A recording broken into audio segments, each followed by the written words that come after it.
ওহো রে, অবশেষে একটা সত্যিকারের প্লেয়ার পাওয়া গেছে যার চাপাতে না, গেম প্লেতে জোর আছে।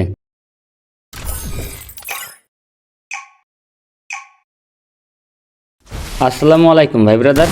তো ভিডিওর কমেন্ট বক্স দেখলাম অনেকেই আমাদের গিল্ডের জন্য ট্রায়াল দিতে চাচ্ছে, গিল্ডে আসতে চাচ্ছে, যেটা দেখে খুবই খুশি হলাম, ভালো লাগছে। কিন্তু বিষয়টা হচ্ছে যখনই ট্রায়াল নিতে যাচ্ছি তখনই বলতেছে ভাই অনলি হেড। তো সবার উদ্দেশ্য করে একটা কথা বলি ভাই, অনলি হেড খেলা প্লেয়ার আমাদের লাগবে না।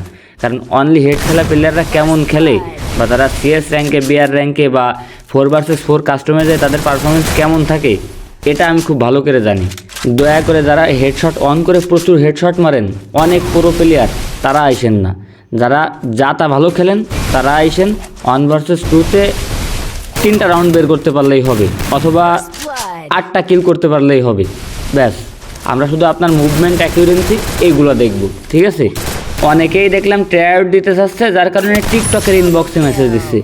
তো তাদের উদ্দেশ্যে বলতেছি, দয়া করে টিকটকের ইনবক্সে মেসেজ না দিয়ে গেমিং উইথ সাকিব নামে যে পেজটা আছে ওই পেজের ইনবক্সে মেসেজ দিন। পেজ যদি সার্চ দিলে না আসে, টিকটকের বায়োতে লিঙ্ক দিয়ে আছে, ওই লিঙ্ক থেকে মেসেজ দিন।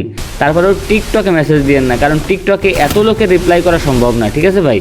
আর যারা 1 vs 2-তে 3 রাউন্ড বের করতে পারবেন না বা নিজের উপর এতটুকু কনফিডেন্স নাই, তারা অযথা সময় নষ্ট করেন না। 1 vs 2-তে 3 রাউন্ড বের করা যায় কি না সেটা দয়া করে এই ভাইরে দেখেন, তাইলে কিছু শিখতে পারবেন বা বুঝতে পারবেন। যদি সম্ভব না হয় তাহলে ইনি কি ভিন গ্রোথে এসে এটা সম্ভব করলো? অলরেডি 2টা রাউন্ড নিয়েই ফেলছে। ওকে, আরও একটা ডাউন। সাবাস ভাই, আর একটা রাউন্ড। ড্যামেজ আছে, একটু রাশ করে খেলেন, খেলা হবে। ও সাবাস সাবাস, কঠিন শট ভাই, কঠিন শট। অবশেষে কিন্তু আমরা আমাদের গিল্ডের জন্য একটা প্লেয়ার পেয়েই গেলাম।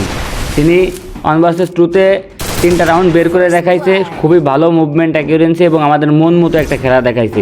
তো আপনার গেম প্লে ভালো লাগছে, লিজেন্ড গ্যাংয়ের একটা নতুন মেম্বার হিসেবে আপনাকে অভিনন্দন।